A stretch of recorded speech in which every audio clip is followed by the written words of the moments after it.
少女好端端走在路上，一只胖如秤砣的大鸟直接往她面门上飞来。这个倒霉孩子就是咱们的女主玉子。玉子是商店街人尽皆知的乖孩子，放学后总会来商店街。今天她照常走在回家路上，路过花店时偶然撞见一只被小花包裹的鸟。小鸟看上去肥肥的，没想到比体型更让人震惊的是，它还会开口说话。看到玉子的瞬间，它就展现了自己的口技，跟玉子说别对它这么迷人的帅鸟动心。玉子哪见过这阵仗，直接吓得把这颗烫手山芋给扔出去了。结果这家伙还就赖上玉子了，站在他脑袋上作威作福，邻里们都当这是玉子新找的宠物。玉子就算说这家伙是来碰瓷的，估计也没人信。走着走着，他碰见了邻居秉藏。秉藏跟玉子一样，他们家也是卖年糕的。好巧不巧的，他们两家店就对门儿。同行生意上，玉子爹跟秉藏爹一见面就掐架。玉子倒是觉得这乐子挺好玩，让来掐架的让开个道。结果一不留神把小鸟给撞飞了。他们四个手忙脚乱把小鸟搬回店里。这时放学的妹妹也回来了。妹妹问爷爷：“我们家为啥要开年糕店啊？”爷爷说这是家传的手艺。妹妹一边吃着年糕一边跟大家打招呼。老头赶忙问秉藏咋混进来的。秉藏还没开口呢，小鸟突然一跳，说自己是真正的皇室后代，本来是为了给王子选妃才离开国家的，谁知道路上晕了过去，醒来就看到玉子了。他觉得玉子刚才那是在跟自己示爱呢，虽说自己是来帮王子选妃的，不过就特例一次玉子留在身边也行。秉藏那脸色苍白的很，妹妹笑喷了。秉藏劝他赶紧把鸟儿拿去酒馆烤了算了，但妹妹还是知道玉子心里是想养那小鸟的。其实他早就搞了本养鸟秘籍，姐妹俩抱着澡盆准备冲澡堂，哪知道一进去就撞见秉藏。秉藏明明洗得干干净净，却假装刚到，一眼就透着他对玉子的小心思。玉子提议嘴快过生日了，问秉藏今年会不会有惊喜，毕竟往年他都没送过啥。秉藏差点问他想要啥，可玉子一闪身就带妹妹进澡堂了。小鸟也沿着秉藏飞得一块儿洗。澡堂老板一看会说话的鸟，就打了个折。结果这鸟太不正经，竟偷瞄玉子，被玉子一把抓起扔出去。第二天，玉子打包年糕准备出发，这时候秉藏还在呼呼大睡，嘟囔着玉子的名字，被小鸟抽了2巴掌才醒，然后推窗告别。玉子带着年糕去请社团的伙伴尝。小绿听说玉子快过生日，问他想要啥好的。玉子说秉藏家招牌换新的挺好看，他也想弄个看看。这时一羽毛球直飞玉子头上，小黑打球的低声说抱歉，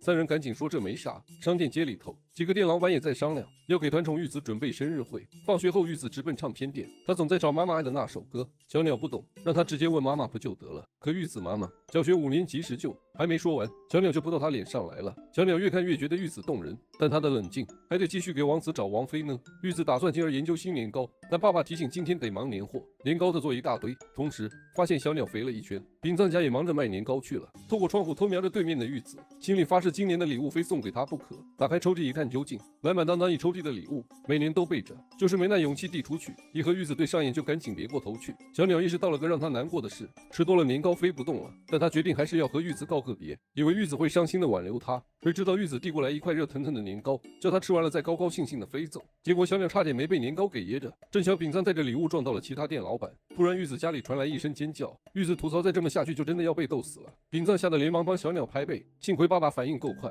成功救下了小鸟一命。最终邻居们都松了一口气，一个个散去，走到家门口才想起来忘了送礼。每年都这么手忙脚乱，谁不是呢？不过他心里还挺舍不得离开。那天晚上，突然收到了王子的一封信。王子调侃说：“你这小子还真是带着使命来的啊。”第二天一大早，玉子起床就帮忙家里弄年糕。爷爷偷偷尝试了新花样，爸爸却不太赞同，他觉得年糕还是传统的好。玉子就把那个新款年糕做成汤端给了爸爸。他还计划着做情人节的巧克力。小鸟打算春天过后再走，因为春天到了嘛，这时候找对象也容易些。玉子想着带他去宠物店相个亲。小鸟好奇地问情人节是啥玩意儿，然后自己从电视上学的七七八八。玉子来到了学校，同学们都在讨论情人节的事。神奈家开木工房，他通宵达旦画了个木屋的图，计划用巧克力造个小屋，三人组一起忙碌。小绿无论男女都迷，妹子们巧克力送不停，就连男生们都想尝尝她的巧克力，这让玉子和神奈刮目相看。但小绿心里只好奇玉子的巧克力归谁。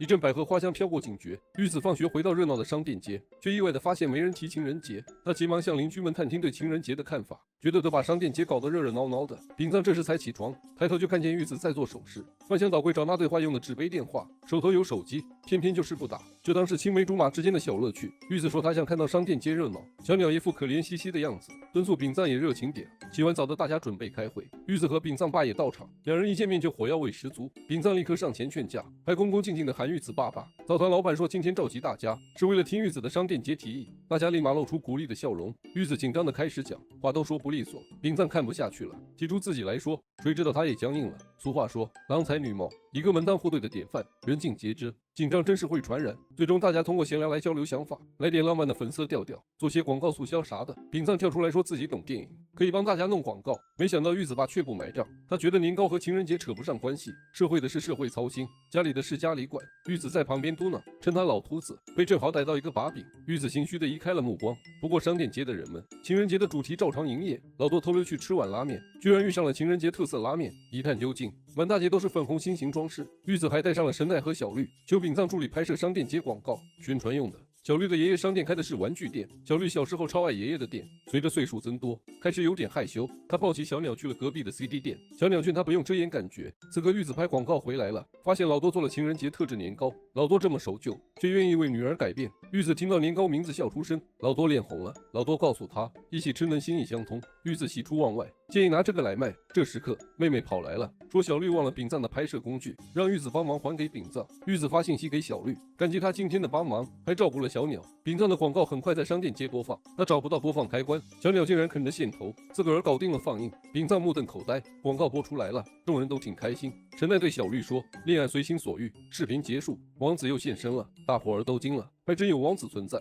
视频并未打扰到大家的日常。情人节那天，玉子和小绿同去学校，男生们给小绿献巧克力，神奈自己开的巧克力店也来了。自从玉子开口，自己就像烤年糕似的越来越胖。小鸟这边不停挥动翅膀练习，想要把身材练回以前的苗条，谁知道飞着飞着，看到了在打羽毛球的小黑，心里那个小鹿乱撞呀。新学期重新分班了，玉子和神奈分到了同一个班，没想到小绿他们就分开了。一边的秉藏看着就心神不宁的，又不是和玉子在一个班。神奈说这次他们能和隔壁羽毛球部的小黑一块儿，三个人和小黑四目相对，谁知道小黑一转身就跑了。小黑自我介绍的时候还挺淡定的，玉子介绍的时候提到自家的年糕店，还特意说了有春季限定的年糕哦。下午玉子他们三个在羽毛球部训练，不经意又和小黑对上了眼，小黑还是选择了回避。放学后小黑一溜烟的离开了社团，小鸟正好在外头等着，想要和小黑打个招呼，结果一转眼人就不见了，还把自己给丢了。还好小黑买完东西又看到了他，第一次遇见能说会道的鸟，小黑感觉挺新奇的，好心的把小鸟带回了商店街。没想到小鸟居然邀请他去年糕店坐会儿，还特地说有春季限定的年糕。商店街的大家都热络的和小黑问好，看他抱着小鸟，以为他是玉子的朋友，这个递花那个送礼，好不容易才到玉子家。玉子一看到小黑就兴奋不已，赶紧拉住想溜的小黑，端上自家的春季特供年糕。小黑尝了一下，忍不住夸赞好吃。小黑原本打算走人的，忽然手机一震，是妈妈发来的短信，说晚些才回家。玉子索性就请他留下来吃晚餐。正巧这时候又来了顾客，小黑一点拒绝的余地都没有。玉子这边忙得不可开交，妹妹好奇今晚的计划，小黑偷偷一探，他说料理是他的拿手好戏，主动提出来帮忙。结果晚餐就是小黑操刀，竟然由客变厨。饭后，小黑又接了老爸的来电，家里的浴室出了点状况，玉子就带他去了公共澡堂泡着澡。玉子提出让他暂住他家，小黑犹豫了一下，最终还是婉拒了。小鸟一路陪他到车站。第二天，玉子在教室热络地和小黑问好，小黑倒是显得有点冷淡。神奈看着就问玉子是怎么回事，玉子笑着说，昨晚小黑给他下厨了，两人还一起去了澡堂。他担心自己热情过头，让小黑不舒服。其实小黑内心挺开心的，只是他不擅长社交，不知道怎么表达内心的喜悦，只好躲厕所对着镜子练习。没想到给小绿撞个正着，小黑尴尬的落荒而逃。课堂上不敢和玉子对视太久，社团时间终于到了，小黑鼓足勇气想说话，却发现玉子已经把小鸟赶走。虽然没和玉子说上话，小鸟还是不请自来。这不，出了校门就被小鸟缠上，小鸟夸他端庄又有品。小黑觉得自己哪里有那么好，他拒绝了小鸟的玉子家邀请，还想让小鸟帮忙转告玉子上次的事，表示感谢。小鸟却觉得亲口说更恰当，所以又拉着小黑往玉子家走。正当这时，班主任意外出现，他迷了路，只好跟着小黑一块儿去了商店街。店街的大家一听说是玉子的班主任和朋友，马上热络地迎接了两人。等两人来到玉子家门口，手上东西可不少呢。玉子爸一看到老师也挺紧张的，玉子还挑这会儿说要跑出去，他就带着小黑往隔壁的 CD 咖啡店去了，还有心给小黑准备了个小礼物，价值2000大洋，说是谢谢他之前帮忙搞厨房的事，还说如果他和小鸟给小黑添麻烦了，希望小黑别藏着掖着，直说就好。小黑本想辩解几句，咋一时就说不出来了。咖啡店老板一声叹，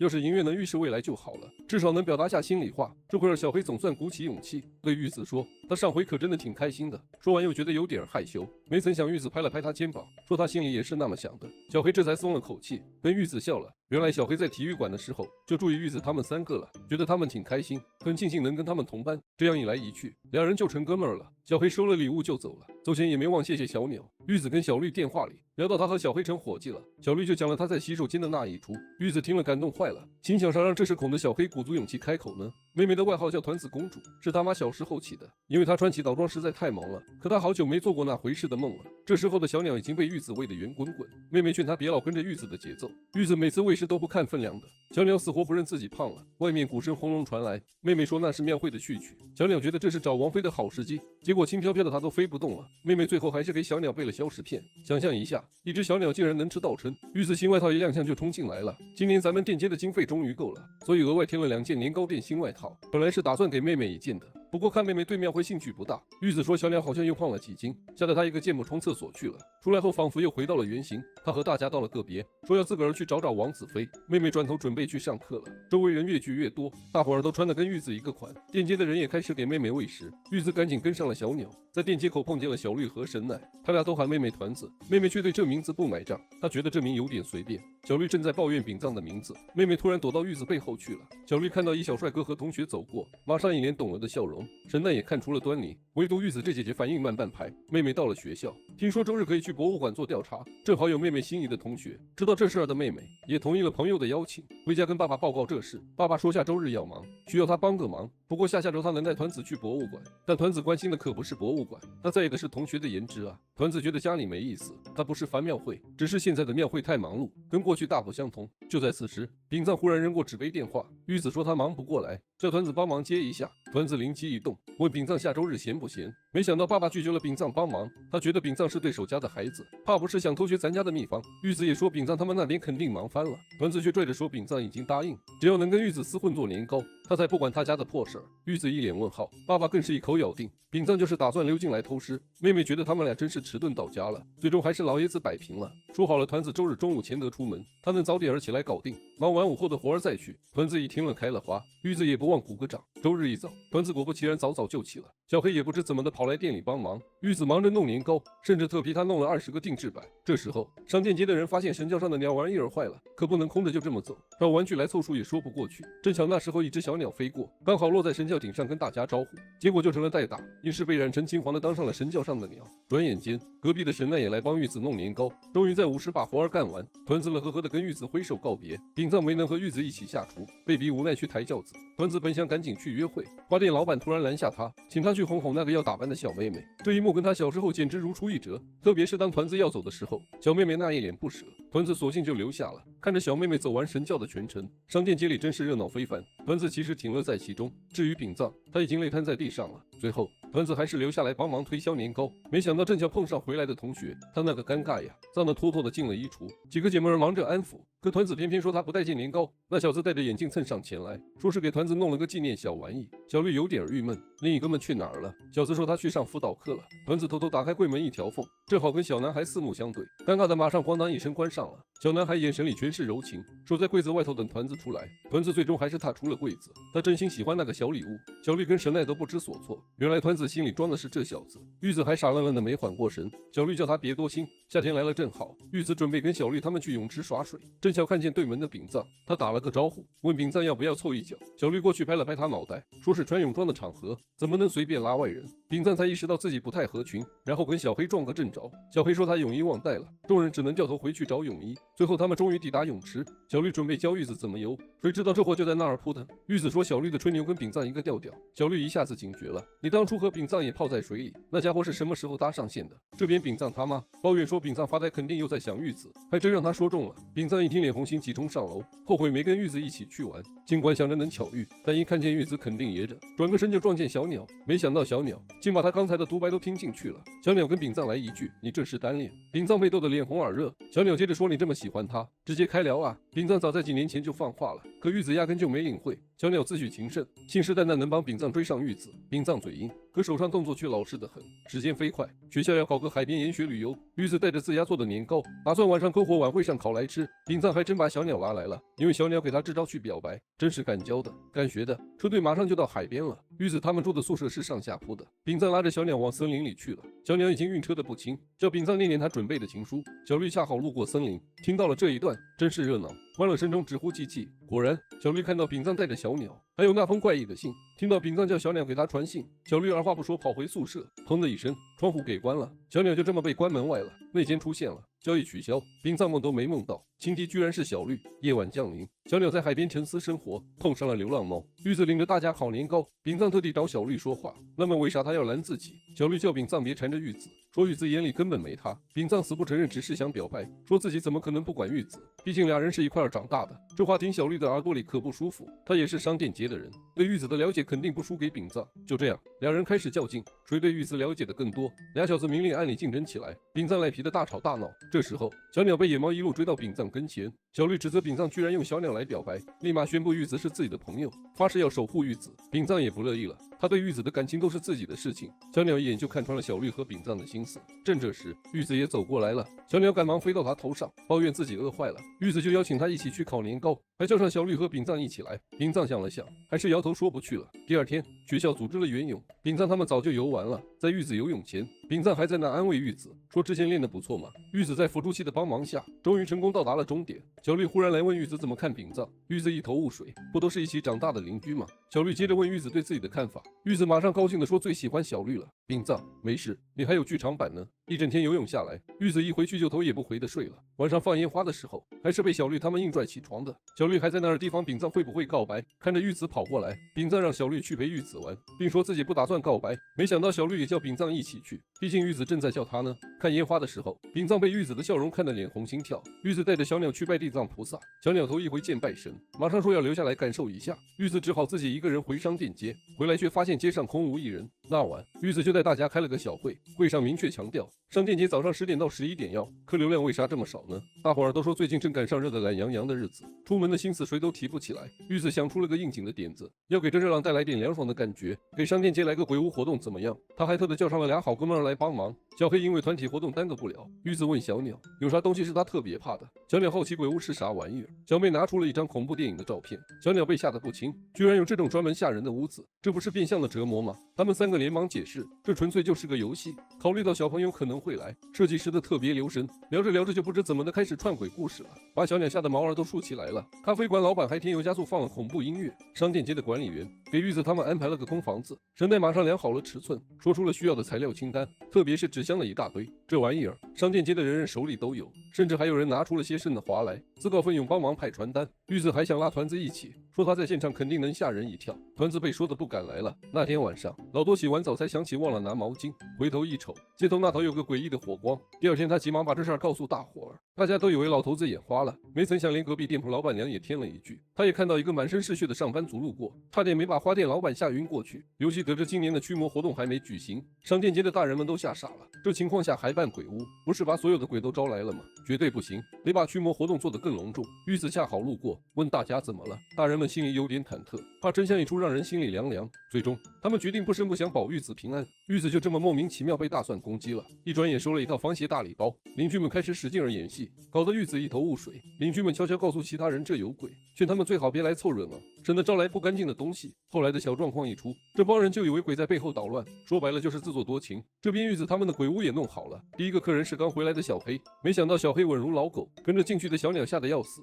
小鸟的尖叫吸引了更多人。众所皆知，好奇心害死猫。第二天就一堆人排长队，街上的大伙儿开始担心事故，打算找玉子开诚布公，说这2天老是有失脚印，或者少了碗面条，或者花自己开了。小黑一听，这事儿太正常了，澡堂出失脚印，反而出冷库又活了，很平常。一场误会就这么不翼而飞，鬼屋的生意越来越火，甚至班主任带着太太也来凑热闹。结果一进去就双腿发软，慌里慌张跑了出来。多亏了鬼屋，街上其他店铺也跟着火了。4个妹子乐开了花，说好明年再接再厉。那天晚上，一帮人开心庆祝，谁想到传闹鬼反帮了大忙，大家对鬼火和白领越发好奇。这时候神奈举手了，都是他搞的鬼。他担心街上的营生，就利用小鸟和小黑想一块玩的心思，叫他帮忙传红色颜料。小鸟一激动就胡乱溅颜料，弄得大家以为见鬼了。白领就是被小鸟不小心溅到的颜料糊了一身，传闻一出，生意不减反增。小鸟一头雾水，被砸了个正着。大伙儿瞅见王子的消息，说小姨找他去了。第二天天一亮，小鸟被敌营吵醒，一脚踏空栽下楼梯，眼前一亮，正是心头恨的乔伊。于是他们看小鸟吓成那样，知道乔伊不好惹，赶紧给乔伊弄了个房间，还邀请他家里蹭饭。小鸟趴窗户外面不敢进，乔伊对大家说，他是小岛上的大人物，小鸟据说是皇家血统。乔伊自己不是啥公主，他是个算命先生，经常让小鸟帮忙算算卦。但现在小鸟圆滚滚的，原本是想训练小鸟算算王妃的位置，发现这家伙飞都飞不动，又问小鸟为啥不回消息，小鸟才知道王子发过消息给他。乔伊立马检查了小鸟的脑壳，投影里王子一出现脸就红了，还找茬王妃。乔伊不就在这儿吗？乔伊觉得小鸟得昏过去才能看到消息，想问小鸟究竟怎么了，不是说要出来找王妃的吗？小鸟心虚不敢说是馋的变胖了，瞎扯是玉子逼的，非得在他年糕不可才带不动。乔伊就误会了，跑去玉子家帮忙打扫，当做玉子收留的答谢。玉子问他要是自己做的年糕布，乔伊赶紧摇头拒绝。玉子心里有点小郁闷，还是带乔伊去外面吃饭了。路上碰上卖肉的奶奶，奶奶以为乔伊是玉子朋友，也给了乔伊个可乐饼。乔伊偏过头，觉得这是敌人的甜头诱惑。小鸟都养成大胖子了，现在还想拿下自己。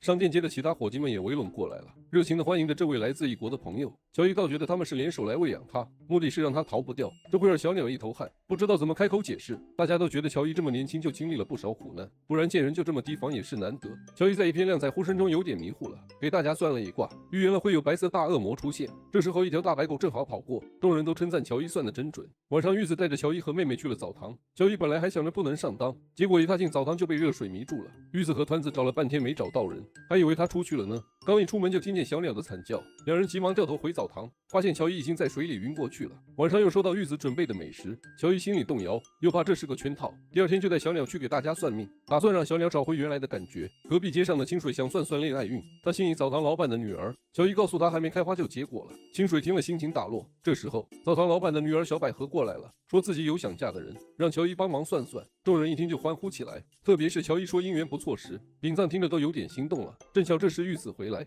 正想说点啥，玉子已经跑去小百合那儿了。清水也祝小百合幸福，乔伊忍不住多看了清水一眼。晚上大家准备去澡堂泡澡，没想到澡堂今天不开门，大家觉得也挺正常的，毕竟澡堂老板只有小百合这一个女儿，她现在可能在哪儿偷哭呢？他们正打算回家时，正好遇到了清水，逃跑头跟乔伊说，他算的真牛，谢了。乔伊回玉子家泡澡去了，回想起这几天的种种，有点发懵。玉子发现的时候，他又晕在水里了，睡梦中还梦到了王子，被小鸟吵醒。玉子跟父亲说，乔伊发烧了，睡觉还哭，说听不到海的声音了。父亲就让玉子别忙家里的事，多照顾乔伊点。乔伊醒来那会儿，一看见玉子就道了谢，玉子还给他弄了海浪的声音。这时乔伊才明白自己被小鸟忽悠了，这家伙哪是被逼的，就是吃太多长胖了。然后澡堂老板给女儿弄婚纱呢。第二天一大早，玉子家也忙着给小百合准备婚礼的糕点。这会儿乔伊下楼了，玉子本来想叫他一起吃，又怕他不爱吃糕点。知道真相的乔伊对糕点没那抵触了，第一口尝了婚礼糕点，觉得特别好吃。玉子和父亲笑开花了。乔伊本来是打算走的，但等小鸟的信号修好，只能暂住玉子家了。玉子问找王妃有啥要求没？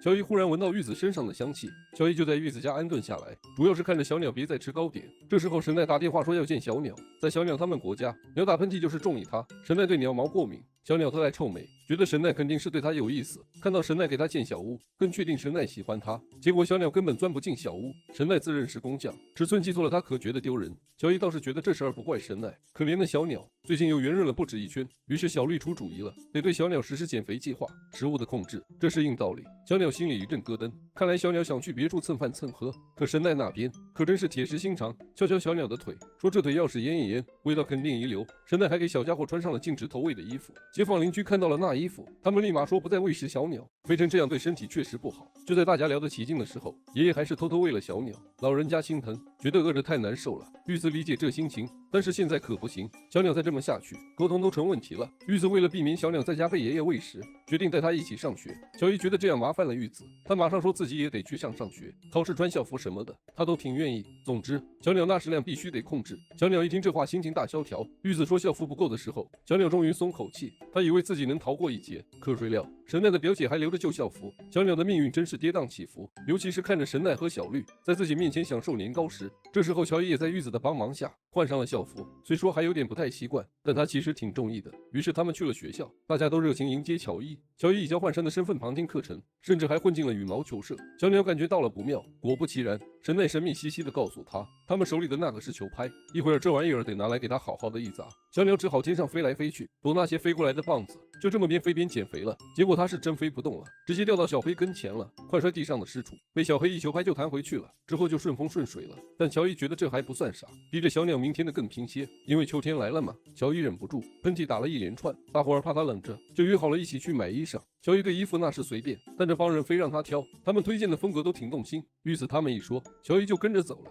服装店女店长口味挺独特，他家客户都50旬以上，店长没辙，只好推荐他姐的店。那店看着破旧，里头衣服啥样的都有，风格五花八门。他们给乔伊换了一堆衣服，乔伊一回头就看到妹妹，心说下次得拉玉子一起来。这时候小鸟在外头跑步呢，没想到突然来了王子的消息，可惜没人看到。通常王子在那等着他俩。不一会儿，小鸟真的瘦了一圈，商店街的人都挺担心，然后就开始喂小鸟吃的。神奈他们也准备了礼物，这礼物是给乔伊的，他们量好尺寸，给乔伊做了件衣服。乔伊摸着软绵绵的衣服，笑得有点不好意思。10几年前，年轻的老多在4家店里，玉子妈妈来买豆大福，她说她挺喜欢豆大的，正巧那是老多的名，这就是他俩第一次见面。秋天又悄悄的来了，玉子琢磨着给豆大福加点新意。父亲那边可不买账，他坚持豆大福的传统口味才正宗。玉子哼着小曲，跟小鸟边聊天边说歌。小鸟好奇这歌哪儿来的，旁边老多咳一声，脸红着拿着年糕走了。这时妹妹也跑来了，说今儿得留几个好看的豆大福，要让姐留着，有朋友得拿去送人，对方是要送礼的。玉子问那买年糕的孩子叫啥，妹妹害羞地说名字叫优越。乔伊过来喊吃饭了，他留下来准备给大伙做饭。饭桌上玉子问爹，年糕节是不是得捣年糕？饼藏家得做活动回馈客户呢，他们家送的却是天晴娃娃。爷爷也点头，捣年糕活动。玉子把这事告诉神奈，顺便邀了俩好友去玩。小绿现在是部长了，忙着叫俩人去训练。饼藏也在跟朋友们分享自己的快乐。他生日正赶上年糕节，看到团子就在前面，他急忙追上去，问团子姐有没有提过他生日。团子说早忘了，他今年只想着年糕节呢。团子心里也有事，有点失落的走了。这会儿小鸟正忙着给乔伊买菜，见到团子回来就说今晚吃火锅。看团子不太高兴，玉子一回家，爷爷就跟他说，团子看着心情不好。玉子把菜放好，用花儿给妈妈上香，上楼跟妹妹聊天，问妹妹今晚想不想吃蛋包饭。团子之前提过这菜，只要能让团子开心，火锅咱们明儿再吃也行。就在这时候，爸爸楼下突然喊起团子来，说他哥们儿要来拿年糕。团子就是不下去，玉子得先走一步了。乔伊叫优越坐会儿客厅里，优越看小鸟那馋样，想着也分点年糕给他，结果乔伊话都没说完就打断了。优越感叹这小鸟真机灵，还能说上话。玉子拿出他订的那些年糕，小鸟正想喊团子下来，可团子没吱声，大伙儿都在猜他大概是睡着了。优越礼貌的拿着年糕走了，走前还叮嘱玉子让带句好给团子。吃火锅的时候，团子也是没啥精神，玉子挺担心的，晚上就给饼藏打了个信号，两人用纸杯电话联系上了。玉子说团子今儿心情不太行，担心他是不是学校出啥事了。饼藏马上说明天得去问问。好哥们，这姐夫当的真靠谱。第二天呢，饼藏找团子旁敲侧击的问，准备安慰他。团子倒是告诉他玉子还忘了他生日。团子难过，是因为优越要转学了。优越转学那天还是饼藏生日，年糕节那天，这饼藏也挠头了。年糕节那天，俩老多吵开了，叫饼藏去拿糯米。饼藏边喊着老多，边跑到玉子跟前，好伙计，是要趁机占便宜咯，这是爱瞎了眼吗？玉子问饼藏有答案没？饼藏说团子朋友转学去了，这会儿团子还帮家里忙着准备打年糕呢。玉子的朋友们也都来帮忙了，现在也是下午4点，团子还在犹豫呢，大家正忙得不亦乐乎。饼藏却单独找到了团子，他鼓励团子去和优越告个别，团子却犹豫不决，不知道说啥好。饼藏建议他直接表白，但团子就是开不了口，于是饼藏就推团子去告个别。团子心里觉得没这个必要，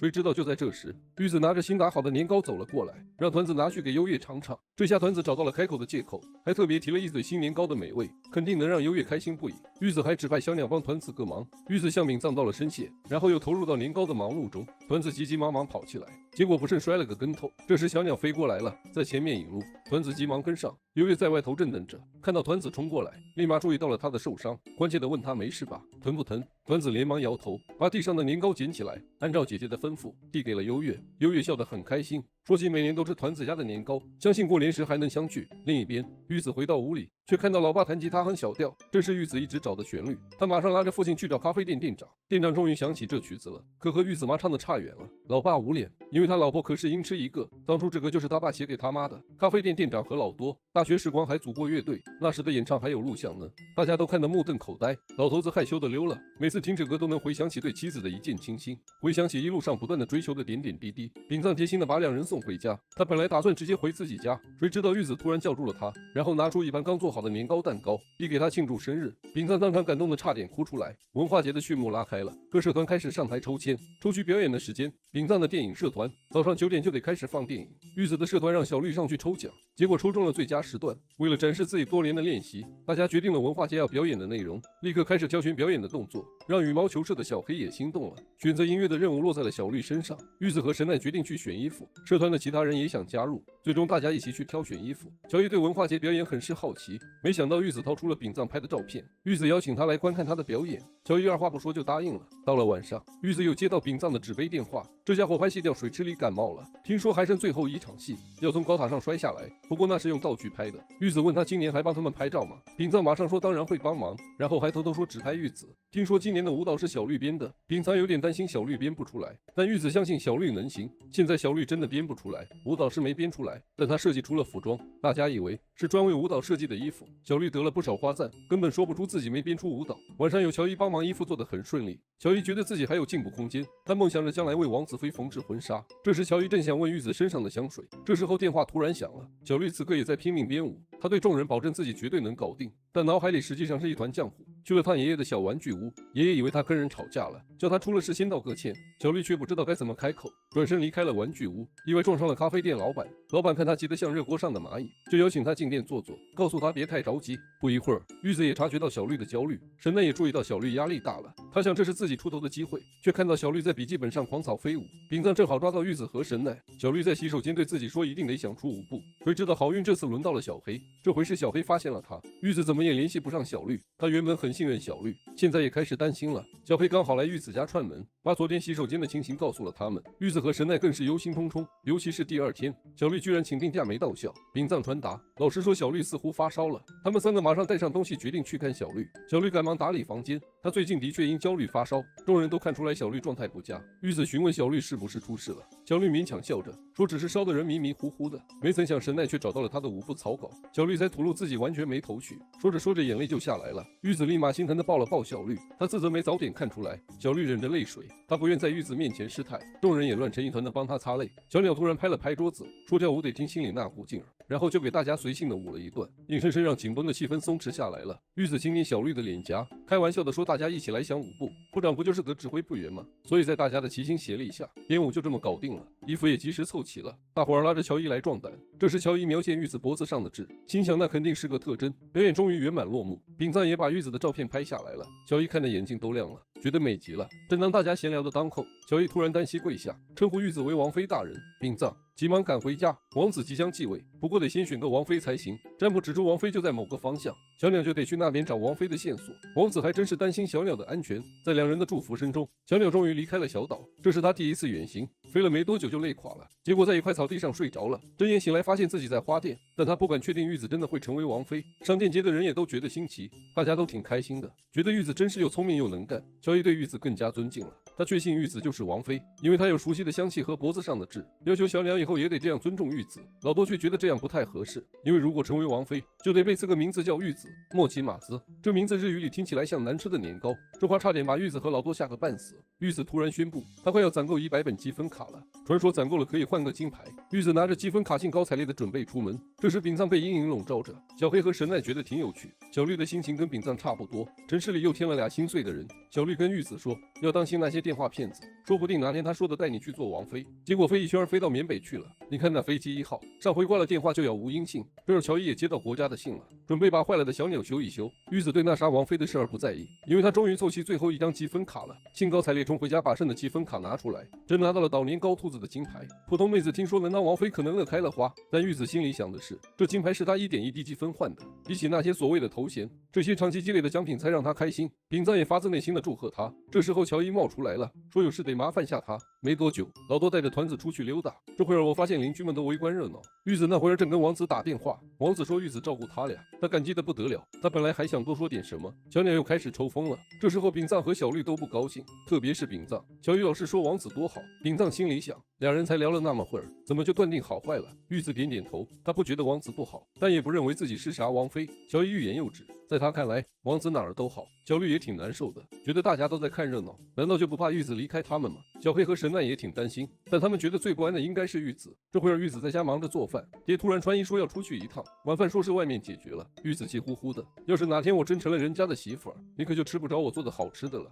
老多愣了一下，但他还是一溜烟冲出房间，直接往开会的地方赶。小鸟在旁边劝着，那不过是玉子一时气话，会场上，饼赞也露面了，他心里还是认定玉子不会嫁人，又开始叫老多爸爸。奇怪的是，这回老多居然没跳脚。大家都觉得玉子要是能幸福就好，饼赞可是第一个不同意的，还得看玉子自己怎么想呢。老多也说他不信玉子会成王子的妃子。商业街的人都在说，玉子或许不会做王妃，但随着岁数增长，她迟早得找自己的幸福，到时候老爹也只能笑着送她走。老多就去找朋友喝得烂醉如泥，朋友在旁边劝他要学会放手，让重要的人去追求幸福。老多喝得酩酊大醉，回到家对女儿说，他希望她能幸福。到了晚上，玉子又接到了秉藏的纸杯电话，秉藏说，不管玉子去哪儿嫁给谁，只要她幸福，他都会替她开心。秉哥，这可咋行呢？电话一挂，玉子就跳脚生气，怎么大家都好像盼着他走似的？难道他们一丁点儿都不在乎他吗？这时候团子瞪瞪跑过来，说想跟姐姐挤一挤，晚上就紧紧抱着玉子不放手。这一夜秉藏和小绿都没合眼。翌日一大早，玉子发现金牌不翼而飞了，着急的到处找啊找。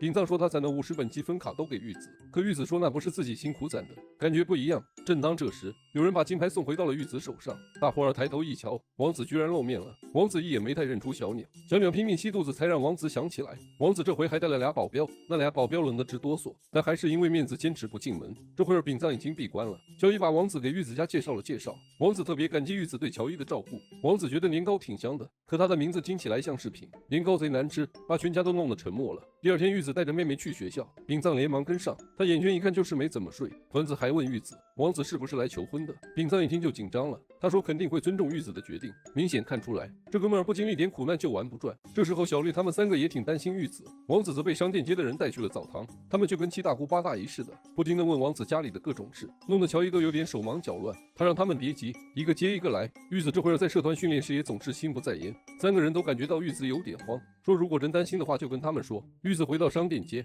却看到平时热闹的街道都关门了，他慌慌张张跑回家，和秉藏错身而过。幸好爷爷和妹妹都在，老多也在厨房忙着捏年糕。听说其他人都在澡堂那边，玉子说他只是有点慌，因为上次见商店街关门是他妈妈。他话还没说完，小绿和小鸟赶紧拦着他，几个朋友也围上来安慰玉子。小鸟这才放下心来，他问玉子自己怎么看，他想知道玉子自己的想法，想听听玉子自己的心声。我就是土生土长的这儿的小家伙，记得起来的时候，鼻子里总是飘着年糕的甜味，耳边回响的是捣年糕的咚咚声。对我来说嘛，商店街就像我的大型游乐场，这儿的每个人都陪我一起长大，大家都照顾我关心我，走在路上他们都会跟我打招呼，真的就像亲人一样。晚上我会跟秉藏聊天到很晚，有一次咱们吵的邻居都出来了，是秉藏妈妈做的纸杯电话让咱们能偷偷聊，才有了那些晚上的小秘密。每个邻居都对我特别好，虽然咱们没啥血缘，但我真心感激我是在这里长大的，所以我也不想离开这儿。我这话让小鸟哭得稀里哗啦，他一路跑去找王子，跟王子说他有重要的事要说。他说他这1年来一直在观察玉子，他脑子里满满的都是年糕，他好心收留了我和乔伊，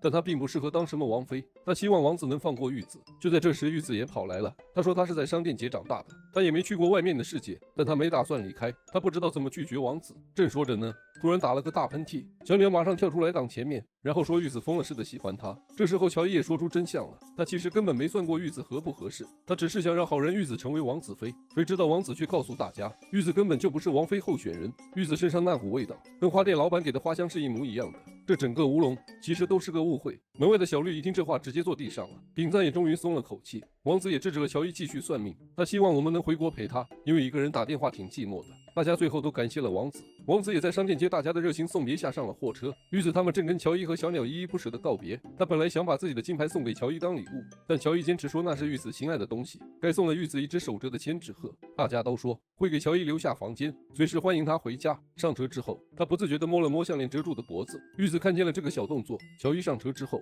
车子启动了，王子突然跟乔伊说，小鸟不知道跑哪去了，但他们的机票已经订好。小鸟告诉大家，他会留到除夕。这一切过后，商店街依旧热闹非凡。秉藏正在计划给玉子送的新生日礼。除夕那天，小鸟跟老爹说，这个国家冬天虽冷，但他感觉心里一直很温暖。为了不让2个孩子难过，他打算偷偷离开。玉子马上感觉出了不对劲，立刻追了出去。而小鸟躲进了花店的花束里，因为那花有王子的香味，想着就这样寄自己回去了。谁知道那束花是秉藏买的送玉子的生日礼物。这么多年，他终于第一次送出了生日礼。小鸟睁开眼就看到了玉子，一下子紧张地围着他转。小鸟在南方的小岛上真受欢迎，毕竟他能说人话。王子也真是宠着他。自从遇见了玉子，感受了商店街邻里的温暖，小鸟觉得自己的鸟生完整了。他回到小岛，又开始和乔伊王子一起生活。王子和乔伊也迷上了玉子家的年糕，每天在岛上一起捣年糕。看着他俩，小鸟心里也挂念着玉子他们，不知道玉子有没有也在想着他。趁着王子不在的空档，小鸟偷偷捏出来2个年糕，可它们长得有点怪，小姨看了都懵了，后来才明白那是模仿桃子和小鸟的造型年糕，笑死他还以为王子心里住着个色色呢。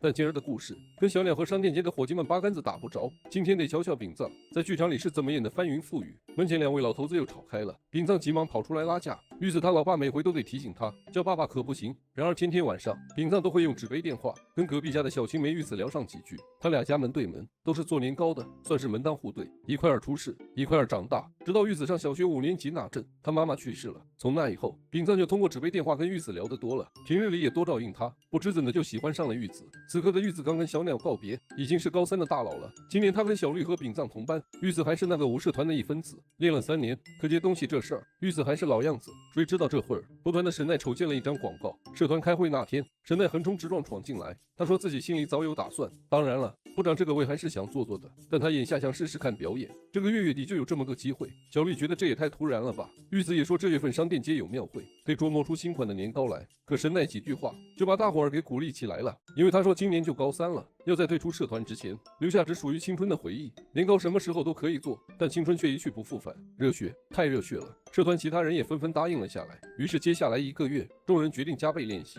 小绿要去提交报名申请，玉子下意识捏了捏他的屁股，他准备研发新的屁屁年糕。另一边，秉藏正在看自己制作的电影，看着看着，他又点开了之前拍的玉子的视频，露出了嘿嘿嘿的笑容。2位同部门的好友无语了，他们俩突然发现秉藏手边的宣传单，问秉藏这是什么。秉藏说自己大学想去东京艺术大学的电影系学习。2人大吃一惊，东京那可是很远的地方，秉藏这是要和玉子分开吗？秉藏知道会分开，所以他才下定决心要说出自己的感情。这边3位好友问玉子毕业后准备干啥，玉子说自己想留在年糕店里帮忙，小黑则说他想去海外留学，不过他还不能确定自己能不能适应。神奈的目标则是建筑系，毕竟家里是木匠，他也很喜欢这个职业，只是他其实有些恐高，至今还无法适应高处，但他相信总有一天能够克服。至于小绿，他还没有想法，不过要接着往上考，但他并不打算离开本地。玉子感慨，原来大家都有自己的目标。他回到商店街和大家打了招呼，又去了咖啡厅，说人生真是太快了。此时的秉藏也在回家的路上，自从和父亲说了要去电影系，老爸从那以后就开始闷闷不乐，在家里他也不怎么搭理我，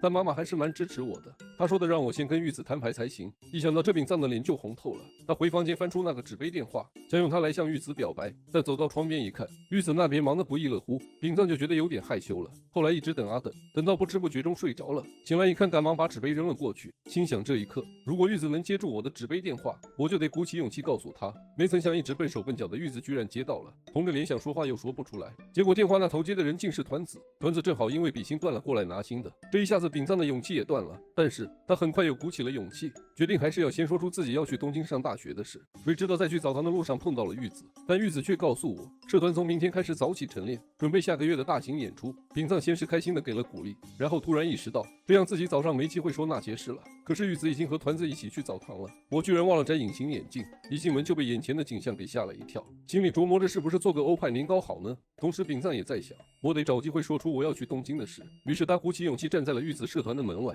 结果里面太吵没人注意到他，还是被小绿给发现了。秉藏只好赶紧撤了，然后就开始偷偷盯着玉子，结果还是被小绿给抓个正着。放学时玉子跑去厕所，小绿在门外等着，正好看到秉藏从旁边那个厕所出来，他索性直接说了，提到秉藏和玉子第一次成为同班同学，以前一直都没注意到秉藏居然能这么久都一直盯着玉子看。一说出这个，秉藏脸红的跟番茄似的。小绿总觉得秉藏上大学还会像小时候一样围着玉子转啊转，结果秉藏头摇的跟拨浪鼓似的。他开口了要去东京深造，还说的认真正经的告诉玉子。这下小绿傻眼了，赶紧来一局石头剪子布，逼秉藏今儿个把话儿说明白。秉藏这下反应过来了，捂脸就是一阵哭，自己怎么这么冲动啊？小绿就跑去告诉玉子，秉藏今天有事儿想跟他说。玉子就约秉藏社团活动后一起走。小绿在一旁长叹了口气，知道秉藏要走的那一刻，心里不知怎的竟然乐开了花。这时候小绿自己都觉得挺过分的。那边秉藏在电影社里发呆，2哥们在旁边打气。谁知道玉子活动结束了，先找上门来。走之前2哥们还叮嘱他，不管怎样，明天也得来上学啊。玉子一开始以为是聊电影的兴头上了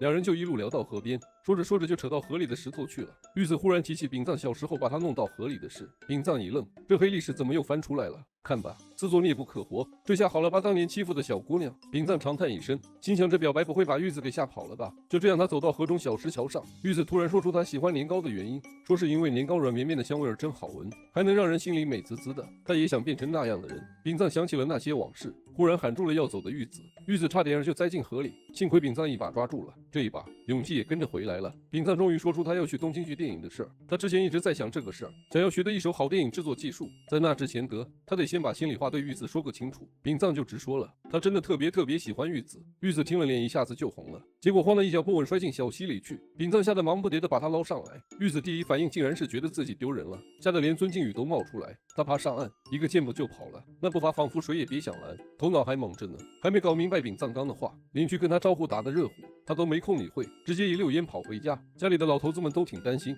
洗漱干净了之后，玉子看着那窗户，忍不住脸又红了，又赶紧拉上窗帘。奇妙的是，楼下的老爸看到门外的丙藏，竟也下意识躲了一下。这父女俩还真是心有灵犀一点通。玉子发现自己隐形眼镜不见了，做饭的时候也是心不在焉，动不动就把他都听成丙藏的名字。吃完饭上楼了，发现书包就放门口那儿，听说是丙藏送回来的。玉子这下子脸更红了，赶紧找借口说自己要早点睡。另一边呢，丙藏一回到房间就头埋手里，心想完了，他以为玉子那样是不愿意，哪知道其实他已经差不多赢了，只是玉子还没缓过神来，已经动心了而已。第二天，玉子一大早起来帮忙做年糕，心里还是禁不住想丙藏，思绪就是定不下来，到头来只好装病说感冒要歇着。学校里头也是心不在焉，舞棒练习时都能把棒子扔飞了，神奈教他怎么接棒子，可玉子哪听得进去啊，心里乱得很。教室里看到丙藏，他就是提不起勇气回头。丙藏心里苦楚交织，他不想维持着尴尬气氛，两人就那么干坐着整个上午。小绿到底是哪位啊？看丙藏不敢直视玉子的样子，小绿心里明白肯定有事。然而玉子就是不提昨晚的事。吃午饭的时候，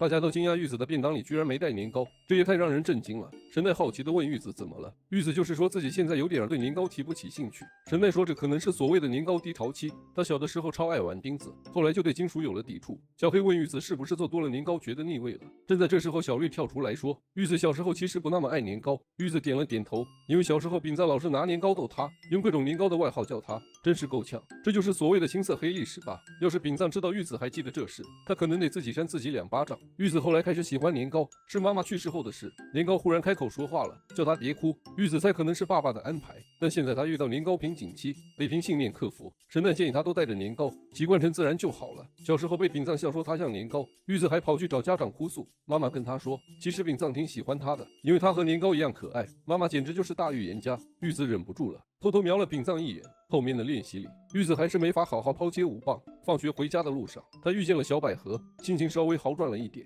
转头一看，又碰到丙藏，下意识的就想逃开，心里忽然想起神奈曾经说过的勇敢面对的话，然后立马转头接住了丙藏递过来的零食，转身就匆匆忙忙逃跑了。晚上在澡堂碰上的时候，也是紧张的直接跑掉，他的心跳快得不行。第二天一大早，玉子早早起床准备下楼去帮忙，没想到爸爸却叫他好好休息一下。自从妈妈去世以后，玉子就一直在店里帮忙，这次他难得有了个休息的机会。清晨走在街上，看着邻居们开店，每个人都热情的跟他打招呼，大家都跟以前一样，只不过这次他抬头没看到丙藏那个凌乱的头发。他到学校去练习了，小绿也来了，两个人练习到一半，玉子突然说自己接不住棒子了，小绿什么也没说，就拉着他休息去了。直到玉子自己先开口，玉子说丙藏打算去东京上大学，不止这样，他还对他表白了，跟以前的丙藏完全不同。那一刻他自己都吓了一跳。小绿问玉子怎么看待丙藏，玉子说自己也不清楚，他们从小就是隔壁邻居一起长大的，一直都在彼此身边。玉子本以为这会一直持续，但丙藏对自己未来的打算很明确，这让玉子觉得他变得好遥远。他不知道该怎么面对现在的丙藏，不过他觉得这样的丙藏挺厉害的。可是现在丙藏却关紧了窗户，他也不知道该怎么办。小绿也不知道该怎么帮忙，但他不忍心看玉子这么难受。就在这时，丙藏在玉子家门口等着，可是最后出来的却是团子。上学的路上心里有点失落，竟然跑到河边大声喊叫。过了几天，小绿发现玉子一直在偷偷观察丙藏，可丙藏自己却浑然不知，还误会玉子在逼他。练习时玉子失手栽了个跟头，小绿直接建议他去休息一下，玉子就自己去找小黑碰了面。没曾想小黑居然打算暑假出国住宿学习，他本来就想出国深造，还担忧自己适应不了国外生活，决定利用暑假提前去适应。玉子觉得小黑真的很厉害，丙藏则觉得啥都得亲自试一试，尝试过才知道适不适合自己。玉子感觉像是被点醒了。回家路上发现邻里之间的关系挺复杂，每个人生活的样子都不一样。放了首爸爸当年告白妈妈的歌，悄悄拉开窗帘瞥了对面一眼，正巧团子探头出来，只好尴尬的躲开了。正好错开丙藏也偷偷看过来的时刻，这时丙藏妈妈在叫他出去买东西。出门，丙藏去了咖啡馆转了一圈，他问老板玉子最近有没有来过，老板摇了摇头。丙藏叹了口气，觉得自己当时说话太冲动，可能把玉子吓到了。老板却说青春就是这样臆造的，有事情需要时间去等待，有的苦涩过后会变甜。丙藏怕玉子会一直躲着他，可是他买完东西回家时，看到救护车停在玉子家门口。听说玉子爷爷被年糕噎到了，那时玉子爸爸还在外送货。玉子和团子急得不知所措，救护车需要家属跟去。丙藏看到玉子慌忙的目光，马上表示愿意一起去，叫他父母稍后带玉子爸爸过来，有人相伴。玉子感到了许多安慰，幸好爷爷没事，成功被抢救回来。玉子爸爸追来时总算松了口气，爷爷还吐槽他别在脑子里就把我给想死了。玉子爸爸走出门刚好遇到丙藏，他问丙藏是不是打算跑去东京。丙藏他爸因为这事儿跟老头子喝高了，只夸丙藏是个真汉子，想干啥就去干，只是别忘了家门总得回。爷爷最后进了医院，丙藏他爸拉着老头子一道儿回去了，叫丙藏等会儿带玉子一起过来。玉子也跟丙藏道谢，感激他帮忙。丙藏忽然说话了，希望玉子别把前几天的告白当真，他怕玉子会躲着他，希望玉子能像以前那样跟他玩。他原本以为会被玉子给拒了，而玉子社团训练时还是接不住球，马上月底了，眼看着小绿也听说了他家的状况，叫玉子别太放在心上。神奈还想给玉子弄个磁铁手套，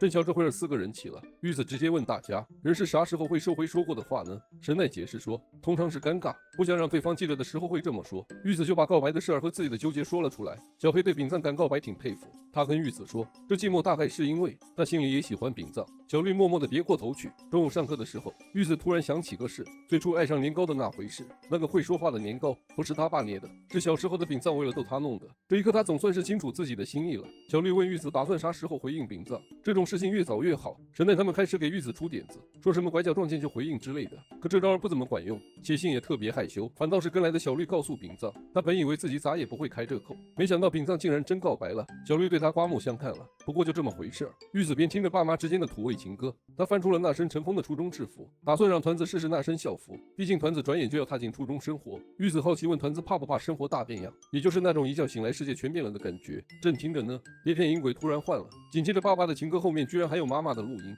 爸爸的表白歌唱完，妈妈尽管害羞的跑掉了，心里还是被触动了，最后决定弹钢琴唱歌来回应爸爸。爸爸唱的虽然五音不全，歌词都走样，可那份感情真挚的很。玉子因此觉得就算生活变化也没啥好怕的。第二天，玉子一大早就起来帮店里忙，还跟小绿说自己终于有胆子去接住生活抛过来的棒子，决定好好面对丙藏的真心。月底的表演到了，社团的伙伴们手牵手上台了，可丙藏没现身，他怕自己去了会搅乱玉子的演出。丙藏哪知道玉子已经做好了心理准备，这次演出超顺利，玉子也顺手接住了棍子。最后表演完美落幕，丙藏以为自己失恋了，想找办法止住心里的伤，他打算删掉所有关于玉子的视频，到头来还是下不了手。这时候朋友的消息弹了出来，同时玉子的手机响了，是学校打来的，听说学校要停课，是因为流感猛烈肆虐，然后让玉子通知一声隔壁的丙藏。玉子想了想，最后没把停课的事告诉丙藏，他就问丙藏妈要了纸杯电话，打算在学校里单独跟丙藏见个面，想把自己的答复和心思告诉丙藏。所以第二天他就去了学校，没想到丙藏一直都没出现，来的竟是小绿。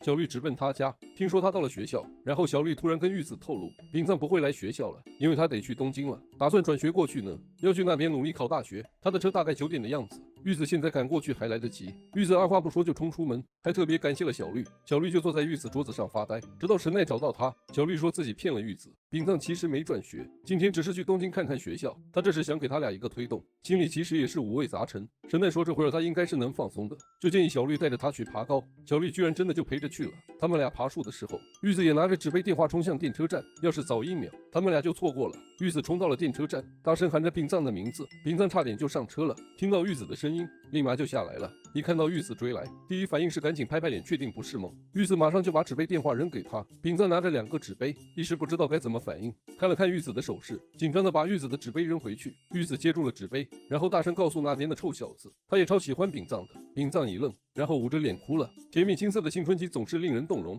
而他们的故事仍在继续。